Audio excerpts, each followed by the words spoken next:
बिस्मिल्लाहिर्रहमानिर्रहीम। अस्सलाम वालेकुम स्टूडेंट, कैसे हैं आप सब। उम्मीद है आप सब खैरियत से होंगे। क्लास 9 चैप्टर नंबर 9 स्टार्ट किया था नेचर ऑफ साइंस, जिसका टॉपिक नंबर जो है वो आज हम 4 पढ़ेंगे, जिसके अंदर हम पढ़ेंगे कि इंटरडिसिप्लिनरी रिसर्च क्या होता है। तो सबसे पहले तो आप जिन बच्चों ने जो है वो इससे प्रीवियस वीडियो वॉच नहीं की जिसके अंदर हमने इंटरडिसिप्लिनरी नेचर ऑफ फिज़िक्स पढ़ा था, तो सबसे पहले बच्चे वो जाकर वॉच कर लें, देन फिर इस वीडियो पर आए ताकि आपको अच्छे से कॉन्सेप्ट क्लियर हो सके। अच्छा बेटा, बग़ैर वक्त को ज़ाया किए टॉपिक को स्टार्ट करते हैं।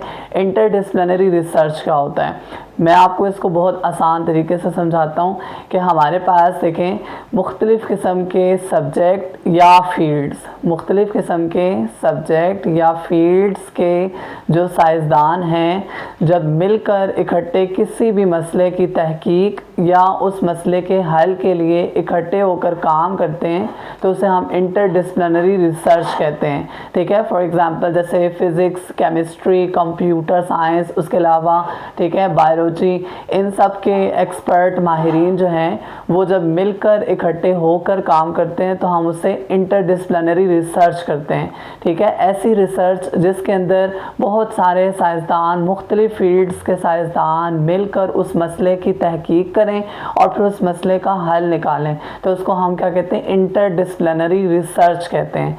ठीक है, तो फॉर एग्ज़ाम्पल जो हमारे पास कोई भी मसला है, लाइक कोविड-19 आया था, तो उसके अंदर भी हमने क्या किया था, उसके अंदर तमाम ममालिक के जो साइंटिस्ट हैं, फ़िज़िक्स के, कंप्यूटर साइंस के, ठीक है, केमिस्ट्री के, इन तमाम साइंटिस्ट ने मिलकर एक दूसरे से नॉलेज शेयर करके, तहकीक करके फिर जाकर इस जो है ना कोविड-19 का मसला हल किया था।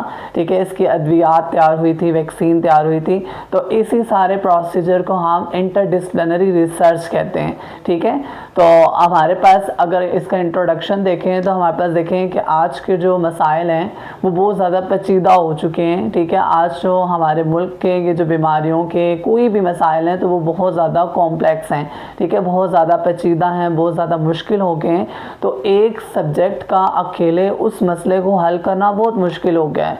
तो आप क्या करते हैं कि जब वो एक मसला अकेले सब्जेक्ट जो है वो कंप्लीट नहीं कर सकता तो हम क्या करते हैं, हम तमाम सब्जेक्ट के माहिरीन, तमाम साइंसदानों को इकट्ठा करके एक दूसरे के साथ नॉलेज को शेयर करके हम उस मसले की तहकीक तक भी पहुंच जाते हैं और उस मसले का हल भी जल्द से जल्द निकाल लेते हैं। यही सारा कुछ हमारे पास किस में आ जाता है, इंटरडिसिप्लिनरी रिसर्च के अंदर। अब इसके ज़रा नोट्स को भी पढ़ते हैं।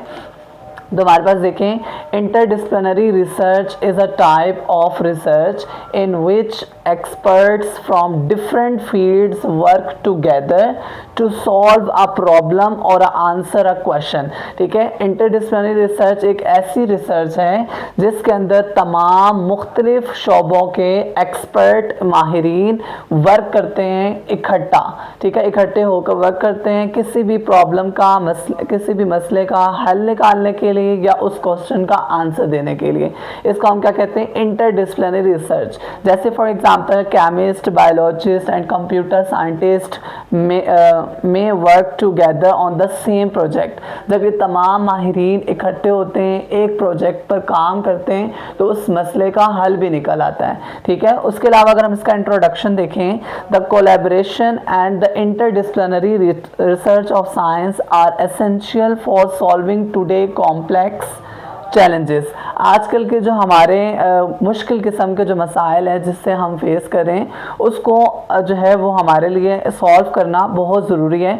ठीक है, वो किस तरह से तमाम इकट्ठे साइंटिस्ट का होकर इंटरडिसिप्लिनरी नेचर लेकर फिर इकट्ठे होकर, और कोलैबोरेशन कहते हैं तावन करके, जब सारे साइंटिस्ट इकट्ठे मिलकर होकर जो है ना एक दूसरे के साथ तावन करके उस मसले को हल कर सकता है। ठीक है, उस कॉम्प्लेक्स इश्यूज़ को सॉल्व कर सकता है, उस चैलेंज को पूरा कर सकता है। By working together and sharing knowledge, scientist can make important discoveries and gain a better understanding of the natural and physical world. तो क्या कह रहे हैं कि हमारे पास अगर हम इकट्ठे काम करें और शेयर करें एक दूसरे के साथ नॉलेज को, जो तमाम साइंटिस्ट हैं वो एक दूसरे के साथ नॉलेज को शेयर करते हैं और इकट्ठे मिलकर काम करते हैं, तो उससे हम नई चीज़ें दरियाफ्त करते हैं, अहम चीज़ें दरियाफ्त करते हैं, जिससे हमारा जो है वो अंडरस्टैंडिंग भी बढ़ती है। उसके अलावा हमारा फिज़िकल वर्ल्ड को भी हम समझ पाते हैं।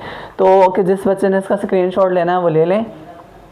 तो हमारे पास देखा आपने कि इंटरडिसिप्लिनरी रिसर्च कितनी इंपॉर्टेंट है, कि जब तमाम साइंसदान मिलकर काम करते हैं तो हम उससे नई नई डिस्कवरीज करते हैं, नई नई चीज़ें बनाते हैं। ठीक है, तो ये हमारे पास किस में आ जाता है, इंटरडिसिप्लिनरी रिसर्च के अंदर आ जाता है। तो इस तावन से हमें क्या है, तरक्की मिलती है। ठीक है, किन फील्ड्स के अंदर, हेल्थ केयर के अंदर, इन्वामेंटल, ठीक है, साइंस के अंदर। उसके अलावा हमारा जो एटमॉस्फेयर है, ठीक है, अगर कोई बीमारी वगैरह आती है तो उसको हम जो है वो क्योर कर लेते हैं। ठीक है, उस इश्यूज़ को हल कर लेते हैं। ठीक है, इन तावन से कि जब तमाम साइंटिस्ट मिल लेते हैं और मिलकर काम कर लेते हैं तो इससे हमें बहुत ज़्यादा हमें फील्ड में फ़ायदा होता है। ठीक है, तमाम फील्ड्स में ही फ़ायदा होता है। अच्छा, बुक के अंदर इनको 3 कैटेगरी में ब्रेक किया हुआ है। ठीक है, 3 कैटेगरी ब्रेक की हुई है, तो हम पहले पढ़ेंगे, उसको समझेंगे, उसकी फिर एग्जांपल से अच्छे तरीके से समझेंगे, फिर दूसरी फील्ड को पढ़ेंगे, फिर तीसरी को, और फिर जो नहीं, टोटल मेरा ख्याल है 3 है, 3 ही हम पढ़ेंगे। ठीक है, तो पहले को हम देखते हैं और इसके नोट्स को भी देखते हैं। सबसे पहले हमारे पास देखें, this collaboration help advance technology, health care, environmental protection and many other fields. इसका मतलब कोलैबोरेशन का मतलब होता है तावन। ये तावन करता है, मदद देता है तरक्की करने में। किस किस फील्ड के अंदर तरक्की करने में, टेक्नोलॉजी में तरक्की करने के लिए, हेल्थ केयर में तरक्की करने के लिए, एनवायरमेंटल प्रोटेक्शन के लिए, ठीक है, माहौल की हिफाजत के लिए, मैनी अदर फील्ड्स। ये तमाम फील्ड्स के अंदर जो है वो हमें मदद देता है। ठीक है, कि हम अपनी जो है वो टेक्नोलॉजी को बढ़ाएं, साइंस को जो है उसमें तरक्की, साइंस में भी तरक्की हासिल करें। तो ये तमाम चीज़ें हमारे इंटरडिसिप्लिनरी रिसर्च से हासिल होती हैं। तो पहले हमारे पास जो कंडीशन आ रही है, solution of complex issues required multi face expertise. इसका मतलब क्या है, इसका मतलब ये है कि हमें जो है ना वो आजकल के जो पेचीदा किस्म के, मुश्किल किस्म के जो प्रॉब्लम्स हैं, मसाइल हैं, उनको जो है फेस करने के लिए हमें जो है ना मुख्तलिफ़ किस्म के साइंसदानों की ज़रूरत है। ठीक है, तो इस हेडिंग का ये मतलब है। तो देखें ना कि अगर अब सिंपल एक साइंसदान है तो वो एक साइंसदान जो है वो किसी एक सब्जेक्ट का माहिरीन है, लाइक समझ लें फ़िज़िक्स का है, तो वो अब फ़िज़िक्स का माहिरीन है, तो वो तमाम मसले हल नहीं कर सकता जब तक हमारे पास बायो का जो है माहिरीन ना हो, साइंसदान ना हो। ठीक है, कंप्यूटर साइंस का ना हो। ये तमाम जब सब्जेक्ट्स मिलते हैं, इनके माहिरीन जो हैं, साइंसदान जो हैं, वो आपस में मिलते हैं तो ही काम और तो ही सोल्यूशन हासिल होता है।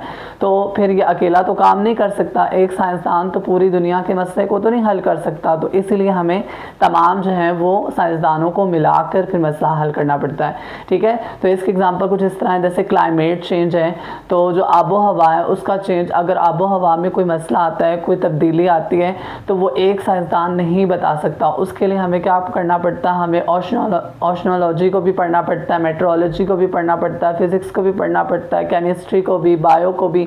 जब ये तमाम चीज़ें कंट्रीब्यूट होती हैं, इकट्ठी होती हैं, टुगेदर होती हैं, तो इन तमाम चीज़ों, तमाम सब्जेक्ट्स के जब साइंसदान इकट्ठे होते हैं, वो फिर एक दूसरे को इन्फॉर्मेशन देते हैं, तो हम क्लाइमेट चेंज का फिर मसला हल कर पाते हैं कि आखिर क्लाइमेट में अगर ये मसला आ रहा है तो क्यों आ रहा है। ठीक है, दूसरे आप इसके नोट्स को भी देखते हैं, ज़रा आपको ज़्यादा अच्छा क्लियर हो जाएगा।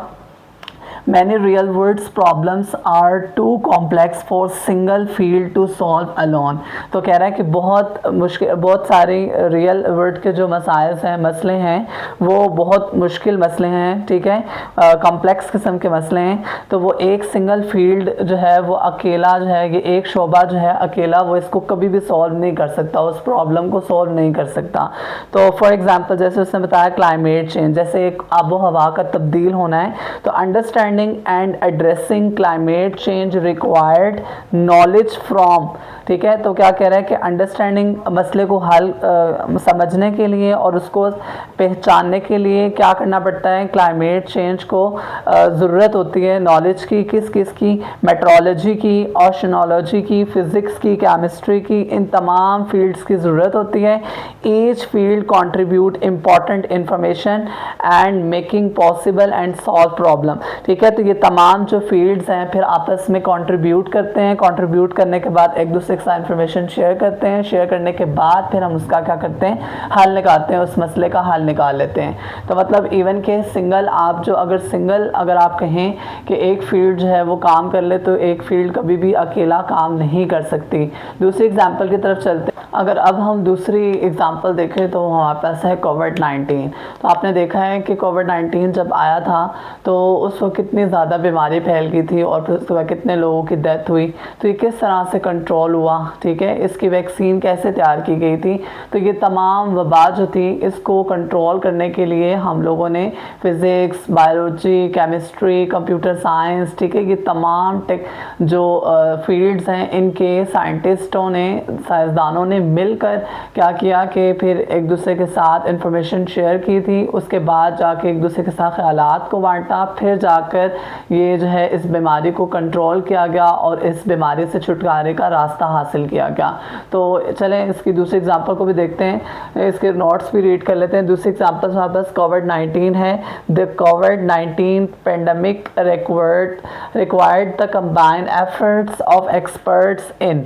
तो क्या कह रहा है कि जो कोविड-19 वबा थी उसके लिए ज़रूरत थी क्या करने के लिए, तमाम एफर्ट्स कहते हैं किसको, जदोजहद की थी किसने, एक्सपर्ट्स ने, जितने भी माहिरीन थे, जितने भी साइंटिस्ट थे, उन तमाम साइंटिस्ट ने मिलकर एफर्ट्स की थी, ठीक है, कोविड-19 के लिए वबा में। इन कौन कौन से साइंटिस्ट थे, बायोलॉजी के, केमिस्ट्री के, फिज़िक्स के, मेडिकल टेक्नोलॉजी के, ये तमाम ने, और डाटा साइंस, इन तमाम ने इकट्ठे होकर क्या किया था कि वर्किंग की थी टुगेदर, इकट्ठे होकर काम किया था, जिसकी हेल्प से, जिसकी मदद से, साइंटिस्ट की हेल्प से फिर हमने समझा उसको कि वो किस तरह से वबा को ख़त्म किया जा सकता है। ट्रैक कहते हैं रास्ता, उसका रास्ता क्या है, एंड द कंट्रोल डिसीज़, कि हमने इस बीमारी को किस तरह कंट्रोल करना है। ये हमारे पास हो गया यहाँ पर पहली कंडीशन कंप्लीट। नेक्स्ट हमारे पास दूसरी अगर कंडीशन देखें तो वो इंटरडिसिप्लिनरी अप्रोचेस फॉस्टर इनोवेशंस हैं। इसका क्या मतलब है, हमारे पास जब एक्सपर्ट जो साइंटिस्ट होते हैं, एक्सपर्ट जो आपके पास साइंसदान होते हैं, वो जब मिलकर इकट्ठे काम करते हैं तो ज़रूरी नहीं है कि वो सिर्फ जो है वो डिसीज़ को ही देखते हैं, उन डिसीज़ को ही देखते हैं, उसके अलावा नए ख़यालात भी पैदा करते हैं, नई डिस्कवरीज़ भी होती हैं, ठीक है, नई ईजादात करते हैं, ठीक है। तो फॉस्टर्स इनोवेशन से मुराद है कि जब इंटरडिसिप्लिनरी मतलब इकट्ठे होकर साइंसदान काम करते हैं तो ज़रूरी नहीं है कि वो सिर्फ जो है वो बीमारी की तशख़ीस कर सकें, उसके अलावा भी वो जितनी भी ईजादात हैं, ठीक है, मुख्तलिफ़ किस्म की चीज़ें जो हैं वो ईजाद करते हैं, उसके अलावा नए ख़यालात, आइडियाज़ उन्हें मिलते हैं, फिर वो एक्सपेरिमेंट्स करते हैं, ठीक है। तो किस तरह से उसको हम देखते हैं नोट्स के ज़रिए। देखिए वहाँ पर लिखा when experts from different fields collaborate they bring different ideas and methods. क्या कह रहा है कि जब एक्सपर्ट्स मिलते हैं, मुख्तलिफ़ किस्म के फील्ड्स के एक्सपर्ट्स आपस में तावन करते हैं, तो जब तावन करने से वो क्या करते हैं, डिफरेंट किस्म के ख़यालात लेकर आते हैं और मेथड्स लाते हैं। This often to innovations and new discoveries, इससे हम क्या करते हैं, नई चीज़ें दरियाफ्त करते हैं, उसके अलावा नई चीज़ें जो हैं वो ईजादात करते हैं, ठीक है। तो ये तो अब हम इसके दो एग्जाम्पल डिटेल में पढ़ लेते हैं। जैसे देखें ना, हमारे पास सबसे पहले नंबर पे जो नई चीज़ दरियाफ्त हुई वो तो नैनो टेक्नोलॉजी थी। अब नैनो टेक्नोलॉजी में क्या हुआ था, नैनो टेक्नोलॉजी किस तरह से बन गई थी, वो जब तमाम सब्जेक्ट्स मिले, लाइक फ़िज़िक्स मिला, केमिस्ट्री मिला, ठीक है, साइंस मिला, मटीरियल साइंस से रिलेटेड मटीरियल्स चीज़ें थी, ठीक है, उसके अलावा और भी सब्जेक्ट जैसे लाइक हमारे पास इंजीनियरिंग फील्ड है, ये साथ मिली। इन तमाम जब मज़ामीन को इकट्ठा किया गया था तो नैनो टेक्नोलॉजी दरियाफ्त हुई थी। अब देख लें कि नैनो टेक्नोलॉजी में जो नैनो स्केल है उस पर नई नई चीज़ें दरियाफ्त की जा रही हैं, नए आलात बनाए जा रहे हैं, ठीक है। उसके अलावा भी अगर हम देखें तो ये हमारे पास जो है वो एनर्जी के अंदर, ठीक है, स्पेस के अंदर, उसके अलावा अगर आप देखें तो मेडिसिन के अंदर, ठीक है, ये तमाम चीज़ों के अंदर भी जो है हमारे पास ये यूज़ हो रहा है। तो दूसरे नंबर पर अगर हम देखें तो हमारे पास दूसरी एग्जांपल में एक और एग्जांपल है जो इसकी है, जैसे एग्जांपल हमारे पास, तो इसके यहाँ अगर हम दूसरी एग्जांपल देखें तो हमारे पास वो AI है, आर्टिफिशियल इंटेलिजेंस सिस्टम। अब ये कैसे दरियाफ्त में आया, ये कैसे जो है वो डिस्कवर्ड हो गया, तो बेटा ये भी तमाम शोबों से मिलकर ही बना है, ठीक है। उसमें मैथ्स ने हिस्सा लिया, लॉजिक्स ने हिस्सा लिया, ठीक है, केमिस्ट्री ने, फिज़िक्स ने, इन तमाम मज़ामीन ने मिलकर जो है वो AI बनाया है, आर्टिफिशियल इंटेलिजेंस सिस्टम बनाया है। ऐसे ये अकेला नहीं कुछ भी कर पाया, ये तमाम मज़ामीन मिले हैं, ये तमाम फील्ड्स मिली हैं, तो ये आर्टिफिशियल इंटेलिजेंस सिस्टम बना है। ठीक हो गया। तो आए इसके नोट्स को भी देख लेते हैं, इसकी दोनों एग्जांपल्स को। तो पहली एग्जांपल क्या है, nano technology. Nano technology combines कैसे बनी है, इकट्ठी हुई है, किससे, फिज़िक्स से, केमिस्ट्री से, मटेरियल साइंस से और इंजीनियरिंग से। ये तमाम फील्ड्स जब आपस में मिली हैं तो कौन बना है, नैनो टेक्नोलॉजी बना है। उसके अलावा this collaboration has led to the development of new material and devices with application in medicine, energy and electronics. तो इस तावन की वजह से हमने क्या है, नई नई चीज़ें, नए नए मटेरियल दरियाफ्त किए हैं, नए आलात दरियाफ्त किए हैं, पैदा किए हैं, ईजाद किए हैं। उसके अलावा एप्लीकेशंस अगर हम देखें तो उसके अंदर मेडिसिन के अंदर इस्तेमाल हो रहे हैं, एनर्जी में इस्तेमाल हो रहा है, उसके अलावा इलेक्ट्रॉनिक्स में इस्तेमाल हो रहा है। दूसरी एग्जांपल हमने पढ़ी है आर्टिफिशियल इंटेलिजेंस। अब आर्टिफिशियल इंटेलिजेंस में भी देख लें, AI is developed through the contribution from computer science, mathematics, logics, neuro science. अब देखें ना, वो क्या कह रहा है कि जो हमारे पास AI है वो भी किस तरह दरियाफ्त हुआ, ईजाद हुआ, किसकी कंट्रीब्यूशन से, कंप्यूटर साइंस की, ठीक है, मैथमेटिक्स की, लॉजिक्स की, न्यूरो साइंस की। इन तमाम ये सब्जेक्ट, तमाम फील्ड, तमाम मज़ामीन जब आपस में मिले थे तो AI सिस्टम जो है वो बनाया गया।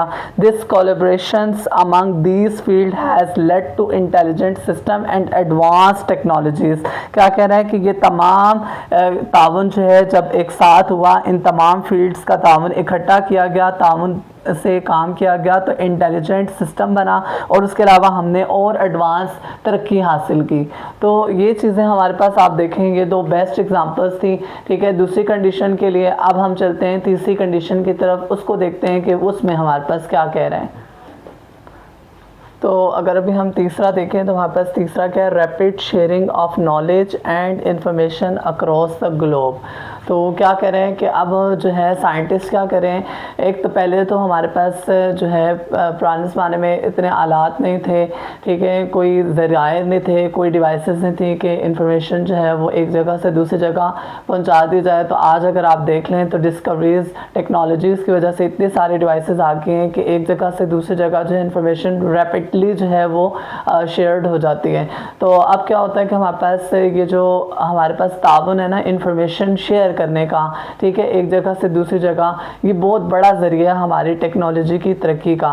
लाइक हमारे पास देखें कि बाहर ममालिक के जो साइंटिस्ट हैं, ठीक है, उनसे रब्ता करना हो तो टेक्नोलॉजी के थ्रू आराम से, डिवाइसेस के थ्रू, फ़ोनों के थ्रू जो है वो फ़ौरन रब्ता हो जाता है। तो यही हमारे पास सबसे बड़ी तरक्की है कि शेयर नॉलेज, हम रैपिडली शेयर कर लेते हैं नॉलेज को, ठीक है। आज के साइंसदान क्या कर रहे हैं कि वो इंटरनेट का इस्तेमाल कर रहे हैं अपने नॉलेज को शेयर करने के लिए, कॉन्फ्रेंस का इस्तेमाल कर रहे हैं, वर्कशॉप्स का इस्तेमाल कर रहे हैं, ठीक है, रिसर्चर जर्नल्स का इस्तेमाल कर रहे हैं। ये तमाम चीज़ों के तावन की वजह से क्या हो रहा है कि हमारी टेक्नोलॉजी में तरक्की हो रही है, ठीक है। उसके अलावा हम इसके नोट्स को ज़रा देखते हैं कि हमें क्या क्या रहा है। तो देखते हैं, collaborations allow scientists to share informations quickly around the world। क्या कह रहा है, ये जो ताउन है ना, ये हमें इजाज़त देता है, साइंटिस्ट को इजाज़त देता है कि वो क्या करते हैं, इंफॉर्मेशन को तेज़ी से पूरी दुनिया में फैला देते हैं। Knowledge is shared through, knowledge को शेयर किससे कर रहे हैं, इंटरनेट के ज़रिए कर रहे हैं, कॉन्फ्रेंस के ज़रिए कर रहे हैं, वर्कशॉप्स के ज़रिए कर रहे हैं, रिसर्चर्स या रिसर्च जर्नल्स के थ्रू जो है वो भेज रहे हैं। तो ये तमाम चीज़ों के थ्रू साइंटिस्ट जो है वो इंफॉर्मेशन जो है वो एक दूसरे के साथ शेयर कर रहे हैं, जिसकी वजह से हमारी टेक्नोलॉजी और जो हमारे डिवाइसेस हैं उनको डेवलप करने में आसानी हो रही है। उसके अलावा अगर आप देखें तो this enables researcher to share findings, exchanging ideas, discuss problem, develop new solutions. तो जिससे हमें क्या फ़ायदा हो रहा है, हमारी तरक्की बढ़ रही है, ठीक है। हम वो आपस में एक दूसरे से मुख्तलिफ़ किस्म के ख़यालात के बारे में पूछते हैं, ठीक है, फिर वो नए नए मामलात पर डिस्कशन करते हैं, ठीक है। उसके बाद प्रॉब्लम्स पर डिस्कशंस करते हैं, नई चीज़ें बनाने के या नई चीज़ों के सॉल्यूशंस के लिए जो है वो आपस में एक दूसरे के ख्यालात को डिस्कस करते हैं। फिर जब वो सारे ख्यालात मिलते हैं तो कोई ना कोई चीज़ जो है वो नई डिस्कवर्ड हो जाती है। As a result scientific progress and become faster and more effective. अब इसके नताइज में, इसके नतीजे में हमें क्या, हमारी तरक्की बढ़ जाती है, ठीक है, और इससे हमें बहुत अच्छे रिजल्ट्स मिलते हैं, इफ़ेक्टिव रिजल्ट्स मिलते हैं, जिससे हमारी जो है वो साइंस जो है, टेक्नोलॉजीज़ जो है वो तरक्की कर रही है। यहाँ पर हमारा हो जाता है टॉपिक बच्चे ख़त्म। तो यहाँ तक हमने जितना भी पढ़ा, और आज का जो टॉपिक था वह इंतहाई इम्पोर्टेंट था और बहुत ज़्यादा इंफॉर्मेटिव था, ठीक है। ये तमाम बच्चे पूरी वीडियो को वॉच करें बग़ैर स्किप किए। इंशाल्लाह ताला जब आप पूरी वीडियो स्किप किए बग़ैर समझ के सुनकर पढ़ेंगे तो इंशाल्लाह आपको कोई भी चीज़ ऐसी नहीं होगी जो समझ नहीं आई होगी, और फिर आपको जो है आसानी होगी पेपर सॉल्व करने में भी। जब तक आपका कॉन्सेप्ट क्लियर नहीं है, आप नहीं सही तरह पढ़ते, चीज़ों को नहीं समझते, आप किसी भी हद तक जो है ना वो जो है कामयाब नहीं हो पाते हैं, ठीक है। जब आपने चीज़ें एनालिसिस की होती हैं, अंडरस्टैंड की होती हैं, तो वो आपके लिए बहुत इजी हो जाता है, ठीक है। पेपर सॉल्व करना भी बहुत आसान हो जाता है। तो यहाँ पर हमारी वीडियो हो जाती है ख़त्म। Thanks for watching my videos and subscribe my channel. Thank you so much. Allah हाफिज़।